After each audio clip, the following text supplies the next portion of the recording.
Ukraine has lost market in the last 2 years, and Ukraine is looking for more export destinations for various kinds of products. High-tech is one of them. Let me put the things in perspective. I do not know how many of you have realized that India is already the 7th largest export destination for Ukraine. The bilateral trade-wise also, it is almost 7th largest trading partner for Ukraine. In terms of trade balance, Ukraine has $1.5 billion of surplus over India. Ukraine exported to India last year almost about $1.75 billion worth of goods and services, and imported only about $300 million. So the trade surplus that Ukraine has over India is about $1.5 billion. But it does not mean that Indian embassy will not encourage more exports to India. We would love to see that there is a win-win situation as far as working together in commerce, technology transfer, and everything is concerned. So let's begin with the Indian economy. You can see Indian economy grew by 7.6% in 2015 and 16, fastest in the world for the first time. Because before that, China used to be the fastest growing economy, and this year, India surpassed China in terms of GDP growth rate. You can see the divisions of different figures, whether it's agriculture, industry, services.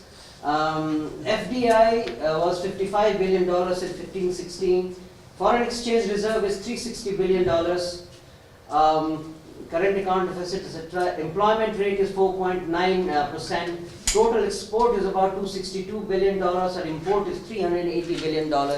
We are having a huge trade negative balance as far as national trade is concerned.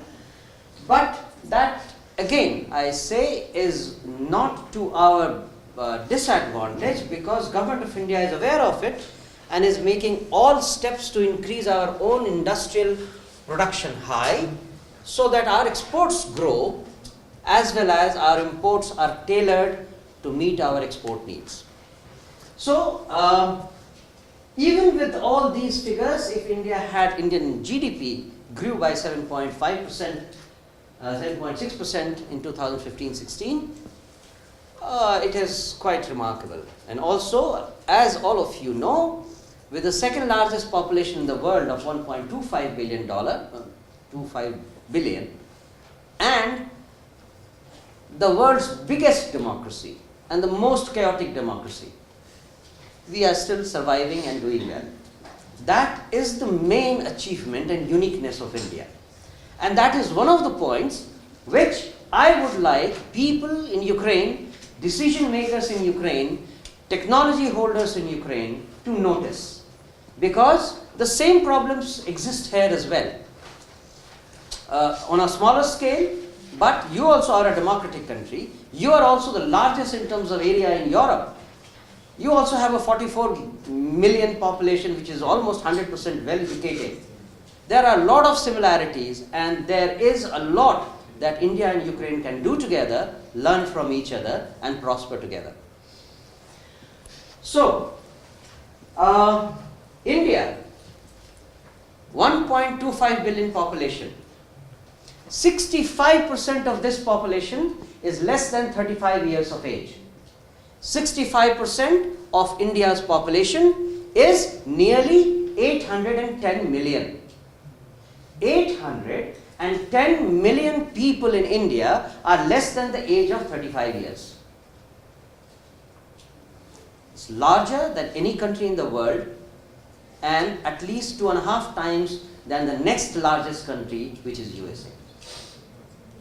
Okay? So, what is this important part of this? You can see that world's youngest country by 2020 with an average age of 29 years, a surplus workforce of 47 million against a deficit of 10 million in China and 17 million in the US.